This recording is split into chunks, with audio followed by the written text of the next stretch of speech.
Hello dear pharmacist, कैसे दोस्तों? I hope अच्छे होंगे। आज का हमारा टॉपिक है मेडिसिन केमिस्ट्री थर्ड, जो कि बी फार्म 6 में हर बार क्वेश्चन रिपीट होता है, एंटी फंगल। तो एंटी फंगल क्या होती है मेडिसिन, उसका क्लासिफिकेशन एंड उसमें एक सिंथेसिस पूछी जाती है जिसको हम माइक्रोनोजोल कहते हैं।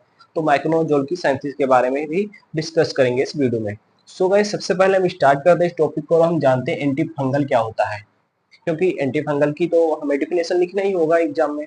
तो आपको कुछ नहीं करना, सिंपल से समझना। जो एंटी होता है, एंटी माने होता है अपोज। एंटी माने क्या होता है? अपोज होता है, या कह सकते हो हम अगेंस्ट कह सकते हैं, अगेंस्ट या फिर अपोज। एंड जो फंगल होता है, फंगल माने होता है फंगल इन्फेक्शन। तो क्या होता है, जो एंटी होती है मतलब फंगल इन्फेक्शन के अगेंस्ट ऐसी ड्रग्स जो कि अगेंस्ट वर्क करती हैं, तो उनको हम एंटी फंगल कहते हैं। और ड्रग्स क्या होता है?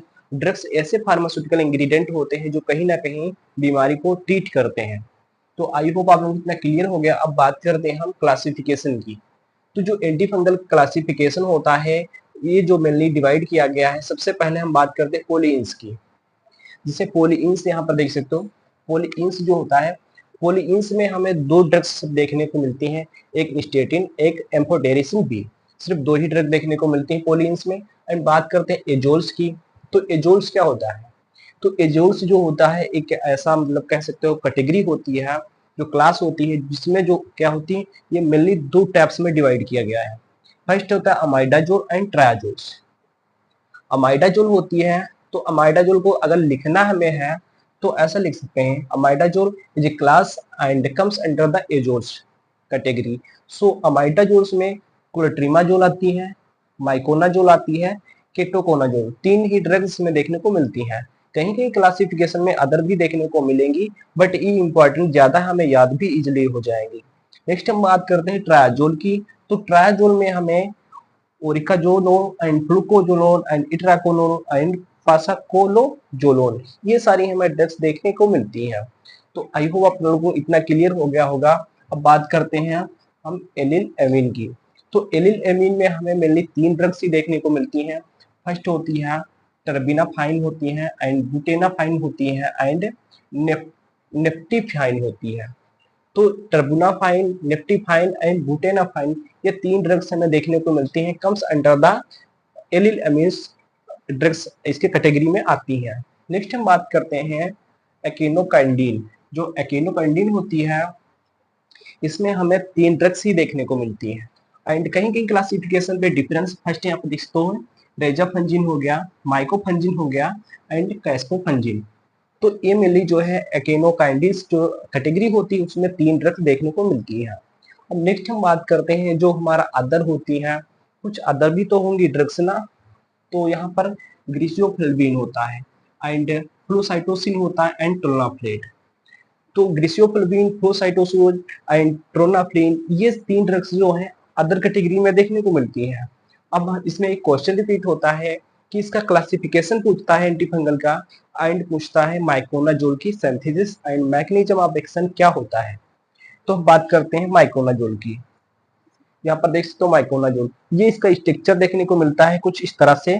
ये माइकोनाजोल का स्ट्रक्चर है। और हम बात करें अगर माइकोनाजोल के बारे में लिखना है तो लिखोगे कैसे? तो ऐसा सिंपल सा लिखना है, जो माइकोनाजोल होती है एक ऐसी ड्रग्स होती है, these are drugs in which treat fungal infection and comes under the azole category. इस तरह से हम लिख सकते हैं माइकोनाजोल को।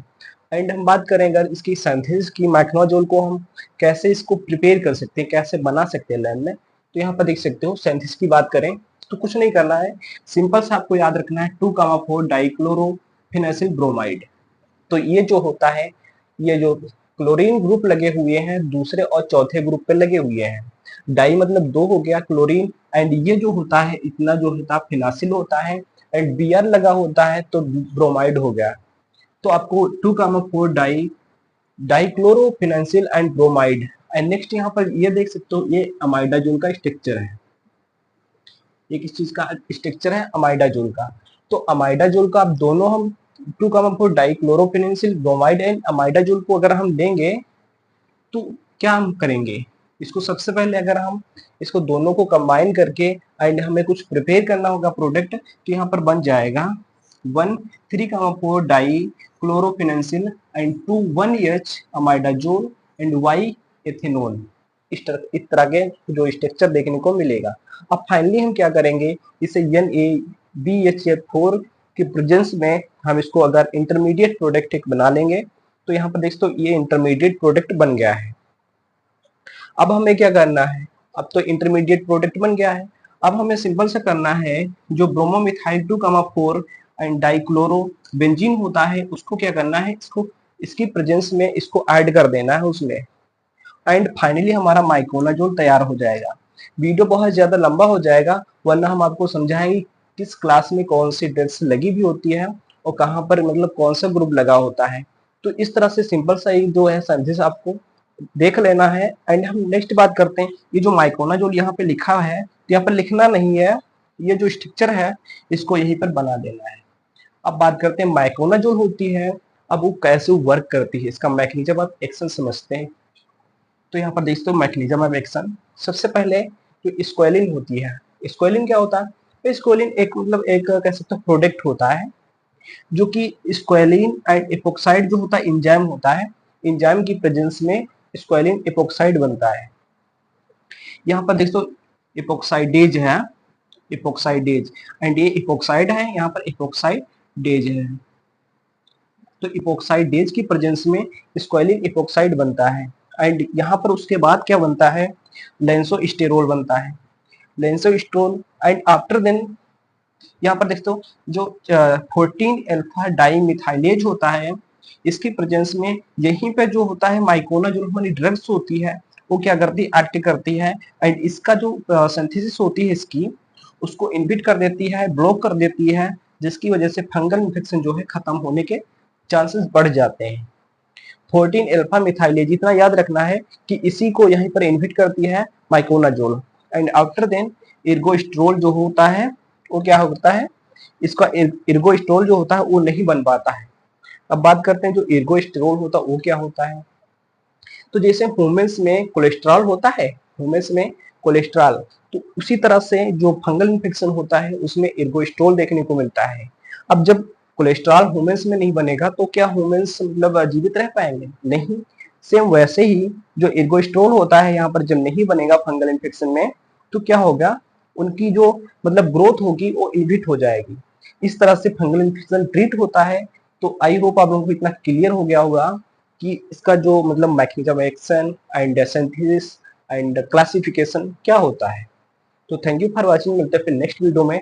ऐसी ही अगर वीडियो मतलब थोड़ा अच्छा लगे तो एक बार सब्सक्राइब जरूर कर देना। Thank you.